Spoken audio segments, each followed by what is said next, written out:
ओम शांति। आज बाप दादा के 23 अक्टूबर 2021 के ईश्वरीय महावाक्य हैं। मीठे बच्चे, रावण की मत पर कोई भी विकर्म मत करो। पतितों को पावन बनने का रास्ता बताओ। प्रश्न: सयाने सेंसिबल बच्चे कौन सा पुरुषार्थ करते हुए एक श्रीमत का ध्यान अवश्य रखेंगे?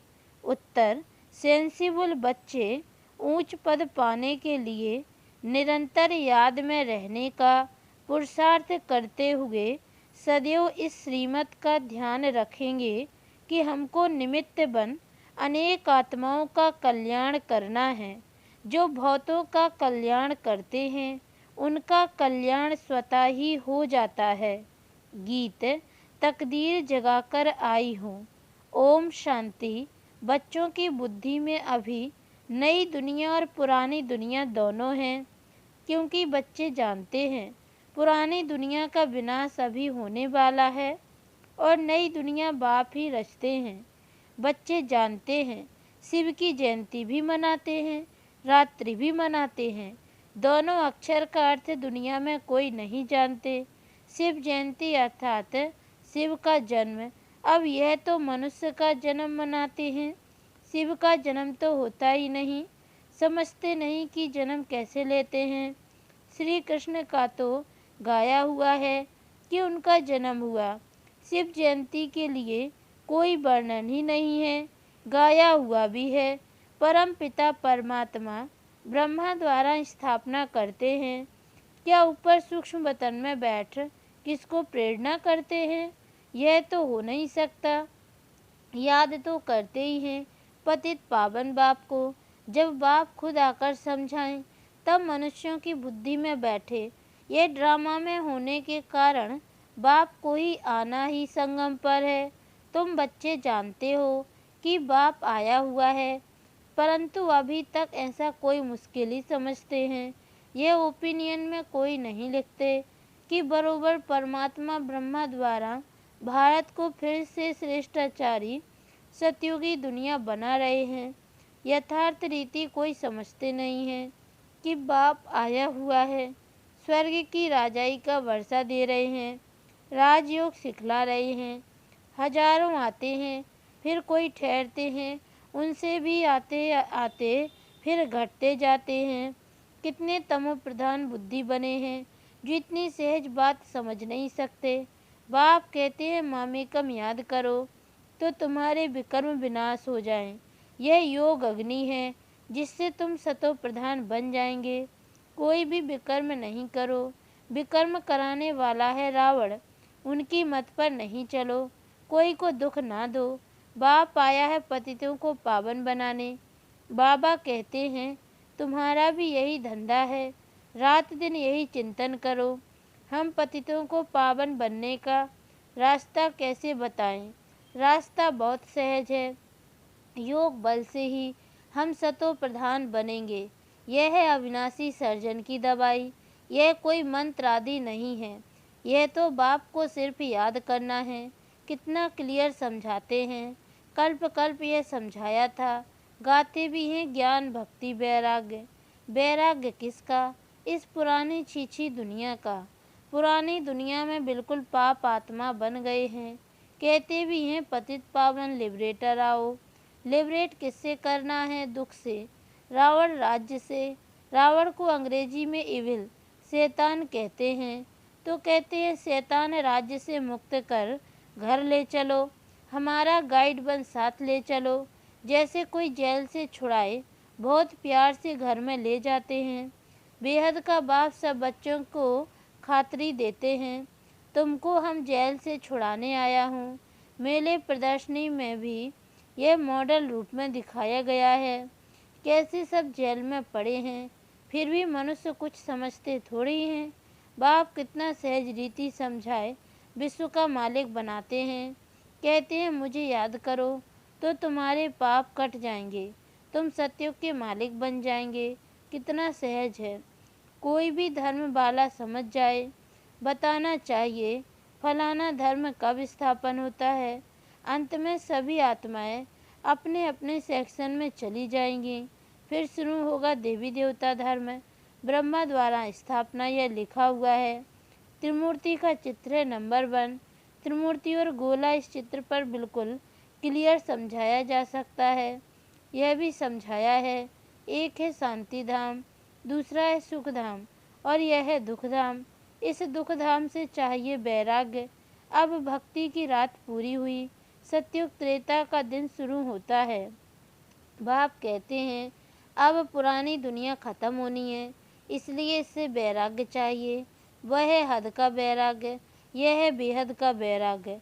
वह सन्यासी आदि कोई नई दुनिया नहीं रचते हैं, क्रिएटर बाप है ना। उनको कहा जाता है हेवनली गॉड फादर, हेवन स्थापन करने वाला। दूसरा कोई तो है नहीं। पढ़ाई है सतयुगी राजधानी प्राप्त करने के लिए। ज्ञान सागर आकर ज्ञान देते हैं। ज्ञान सागर पतित पावन उनको ही कहा जाता है। नॉलेज काहे का, क्या बैरिस्टर सर्जन का नॉलेज? परमात्मा को सृष्टि की आदि मध्य अंत का नॉलेज है, उसमें सब नॉलेज आ जाती है। बैरिस्टरी इंजीनियरी आदि सबका मूल माखन है गॉडली नॉलेज। वह जिस्मानी नॉलेज पढ़ना, इंजीनियर आदि बनना कोई बड़ी बात नहीं है, यह तो तुम जानते हो। सतयुगी नई दुनिया की जो रस्म रिवाज होगी वही वहाँ चलेगी। हमने जैसे कल्प पहले महल आदि बनाए थे वही रिपीट करेंगे, उसको कहा ही जाता है सतयुग। वहाँ की रस्म रिवाज को मनुष्य नहीं जानते।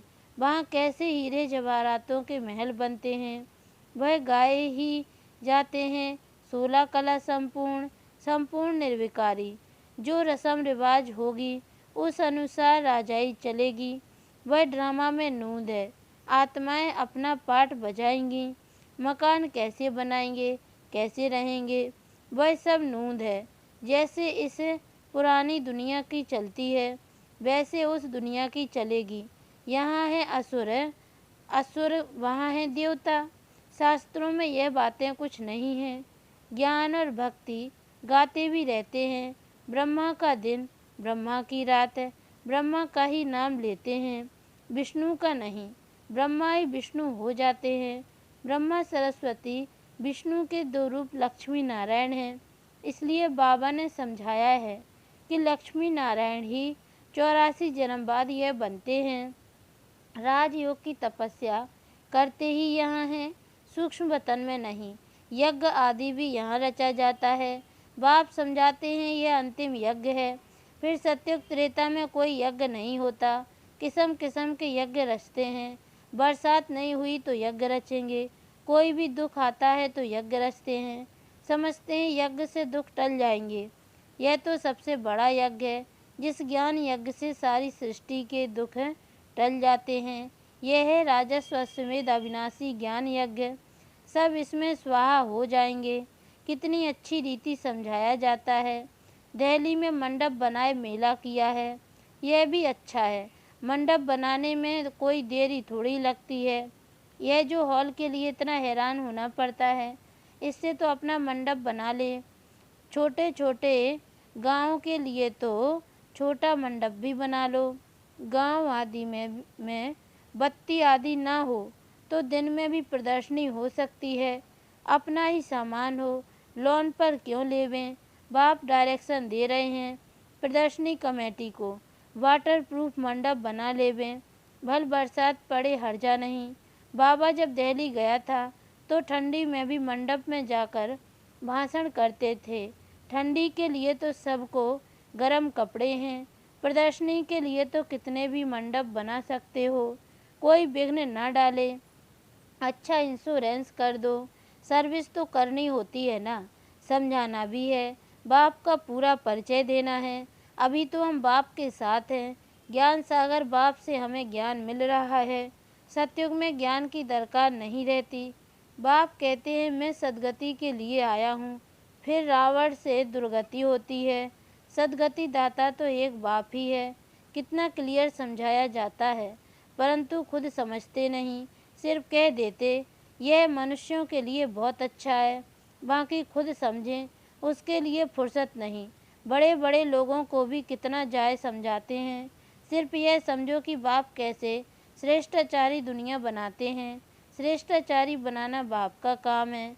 तब तो बाप को पुकारते हैं, गाते रहते हैं दुख हरो सुख दो।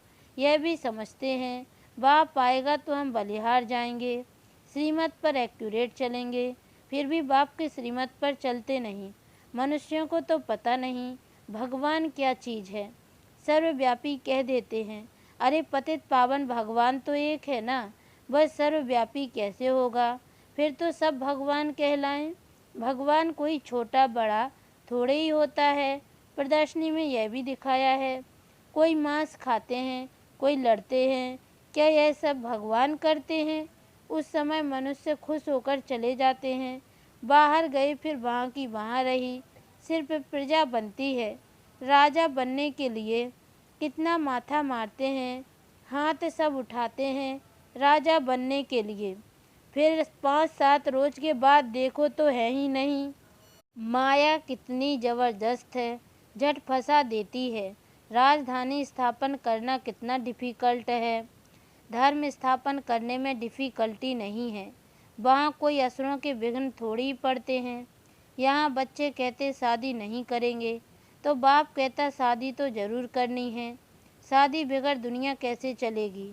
अरे शादी ना करना तो अच्छा है ना। शादी नहीं करेंगे तो बच्चे भी नहीं होंगे, बर्थ कंट्रोल हो जाएगा। बाप समझाते हैं अब जो करेगा सो पाएगा।